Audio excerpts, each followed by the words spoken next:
This is a Fox News alert. The polls closing right now in West Virginia. The Fox team is tracking results as they come in on a big primary night. Our team will be here all night bringing you results. The second we have them, this is the place for your election news. Bret Baier is here. Bret, any news? There is news. We can make a projection.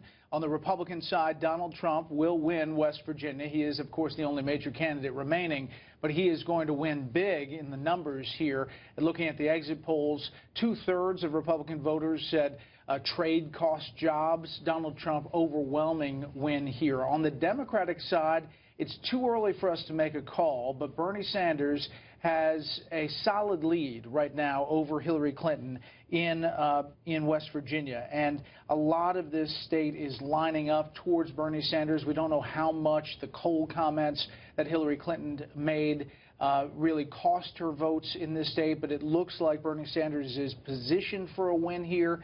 It's too early to make that official projection as of yet. All right, you're going to have a show later on tonight at 11, but I don't want to jump ahead to that. The polls haven't closed in Nebraska, and I assume that you'll be talking a lot about that. All the candidates on the Republican side are on that ballot still. It's sort of fascinating. And you've got Ted Cruz today sort of being coy. What do you think about that?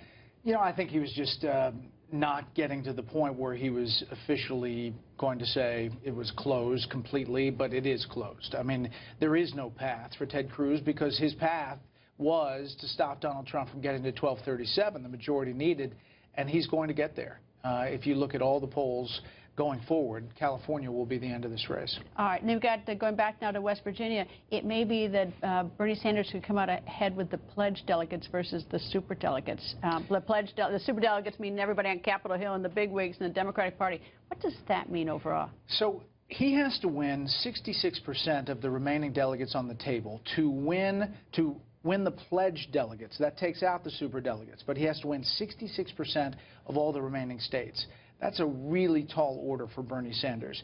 What it means is he's still fighting to the end. He's still firing up people. He just had 20,000 people come out in California at an event, and he is going to make the case that he is a big part of this party and probably will affect the platform in Philadelphia. Are you surprised that he's still in this? I mean, that she hasn't like clobbered him by now? I mean, are you surprised? I think so. I mean, Hillary Clinton didn't get out till June 7th.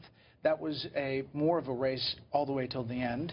But I think that Bernie Sanders is making a case on ideology and really on platform for progressives in his party. And forcing her to stay left rather than looking towards a general election when they all sort of each inch back towards the center. Which is going to be tough for her because she wants to outreach to disaffected Republicans, but also to millennials and progressives who are signing on to Bernie Sanders. Bret, thank you. It's going to be a very exciting night, and Bret's going to be back tonight at 11 p.m. for a special late edition of Special Report.